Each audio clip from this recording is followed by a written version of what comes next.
one with Max Yen versus Screenstars.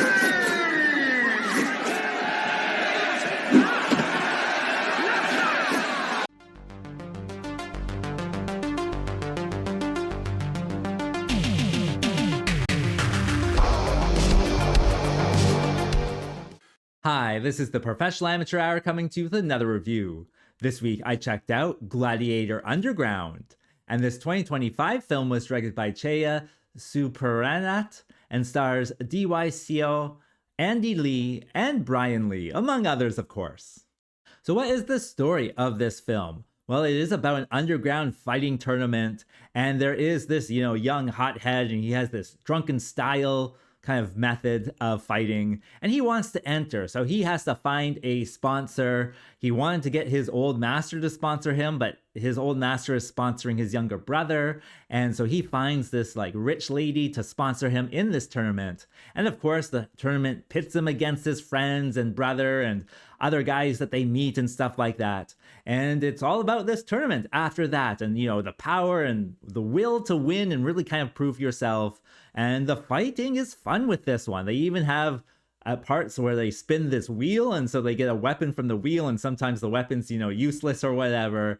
And it's just lots of different fights. Kind of reminds you of like a Street Fighter-esque thing, but with the whole sponsor and how the sponsor works into it, not quite so much. And yeah, so will the hothead win the tournament? Well, for that, you gotta watch the movie and find out.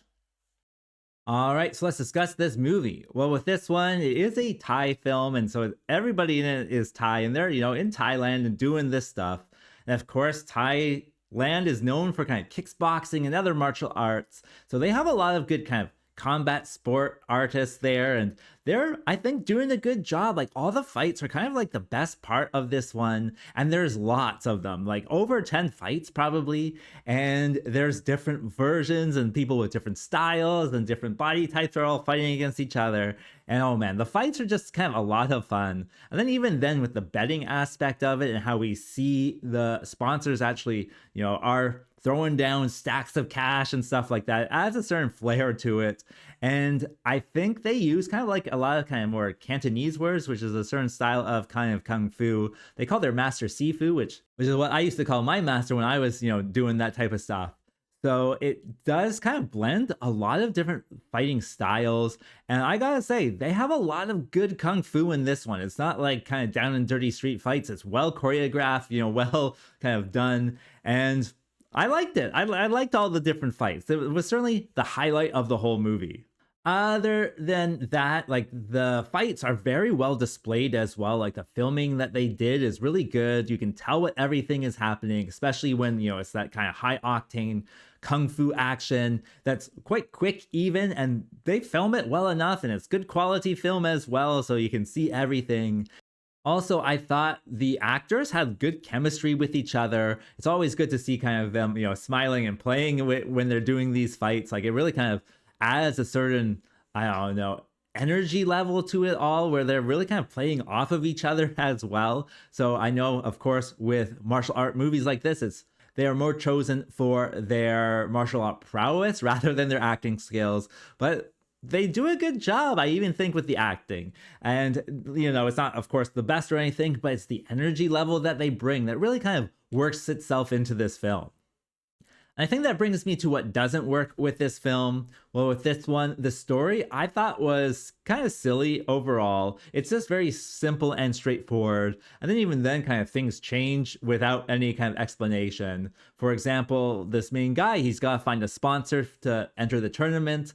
And he goes to one person and they say, I can't do it for you. I got this other fighter I'm sponsoring. But then later on, one sponsor has two fighters, and so it doesn't kind of make sense that would be a rule. And then with the betting and all that stuff, the rules kind of seem not to change particularly in any one way, but certainly it has kind of a silly kind of background to it all.